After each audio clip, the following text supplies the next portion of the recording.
Hello, second grade math families. It's Ms. Moss. I'm back and I'm ready with another fun math lesson for you, looking at the work that came home in your packets and getting our math muscles stretched. I do want to remind you that when you do math, always remember that math sometimes can be tricky and hard, but you have a growth mindset. You can do hard things. And if you make a mistake while you're doing your math today, remember that just means that your brain is growing and you're getting smarter every single day. To start our math lesson today, I want to remind you of the learning target we had in the first week's work. We were working on number relationships, and we were talking about the number relationships that work with fact families. So my learning target to start today is very familiar. You've seen it before, and here it is. I can understand number relationships. But you might notice that underneath where I had fact families, I added a new number relationship. Today, we're going to talk about the number relationship between our doubles facts and halves. Doubles and halves is another kind of number relationship. And to help us understand number relationship with doubles, I've brought some posters that should look familiar to you. This is our doubles fact poster. And I want to remind you that when you add the same number to itself, it's a double fact. And the two examples that are shown in this video are 5 plus 5, which makes 10, and you can see it there on the 10 frame. And then we also have 7 plus 7, which makes 14. And you'll notice that doubles are always even. And the other thing that's important to note about doubles facts is that you have the same number on the 10 frame on the top as you do on the bottom. And that's how you can see that those are even. So doubles are when two numbers that are the same, like 5 and 5 and 7 and 7, are added together. We say that the sum is called a double. It's a double fact, okay? And when I think about that relationship, I can also think about it just like we did with the fact families, as that relationship we can go the other way. And we can talk about when numbers are halved, and we call those take half facts.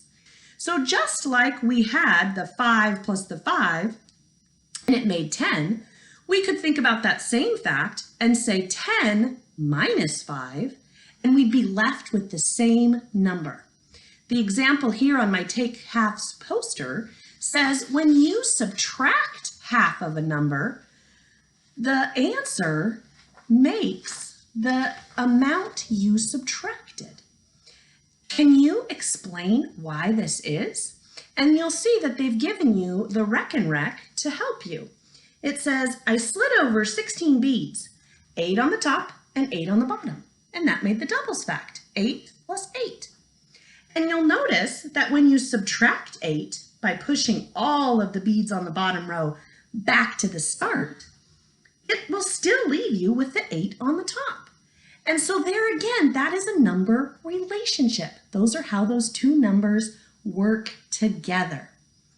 Your job is to be thinking today about doubles and halves. To be thinking about what does it mean when we take something and we divide it in half. We take the exact same amount on both sides. And in your activity sheet, it looks just like this. You're going to be thinking about the concept of halves and doubles to do your math work. In the top part, you're going to be thinking about shapes, which is the work that we did last week. But looking about how can I think about halves and doubles and that relationships with shapes. The second part of your activity asks you to look at some facts and think about what you know about taking half of something. And if I take half of something, like 16 minus 8, I'm left with the same amount, 8. Because if I think about the double, 8 plus 8 makes 16. The next part of your activity, which is actually the one you're going to be turning in to the class dojo today, is about story problems. I'm going to go ahead and move my camera so that you can see the work a little bit clearer. And we're going to dive deep into the story problem part of your activity today. All right, the second part of our learning today for math is that we're going to be learning to understand and solve some story problems. And I want to remind you of the work that we did with story problems before. When I am faced with a story problem, my first job is I'm going to read and then reread the question. And while I'm reading it, I'm going to try really hard to visualize what's going on in the story. And then to really understand the story problem, I'm going to be searching for the question. What is the problem actually asking me to do? So to practice today, I have a story problem to share with you, and we're going to work it out together. This is very similar to the work that you're going to be doing on your own today. So make sure, as I'm showing you how to solve this problem, you're thinking about how you could do your math work and solve your problems in the same way. Here's our story. Mrs. Wilkinson picked 15 flowers. She wants to put 5 flowers in each vase.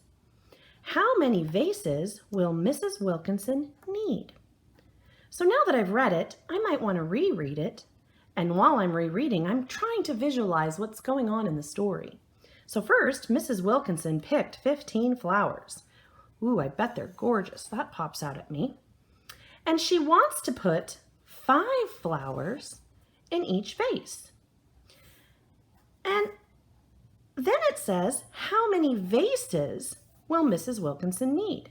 I found the question. So I know how many flowers she has. I know how many flowers she wants to put in each vase. What I don't know in this story is how many vases will Mrs. Wilkinson need? So that is the question. And now that I think about this story, my next step is I'm going to use a strategy to solve it. Today, I'm going to teach you a dividing strategy.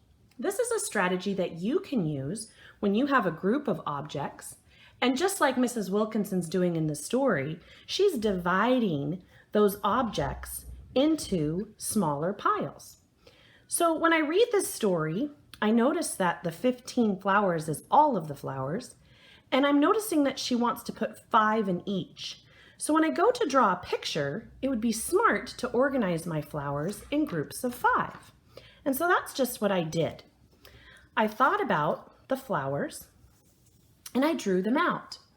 So here they are, and you can see I have 5 flowers in my first row. 1, 2, 3, 4, 5. And then I have 5 flowers in my second row. 1, 2, 3, 4, 5. And in my third row, 1, 2, 3, 4, 5. And I did that because the problem says each vase is going to hold 5 flowers.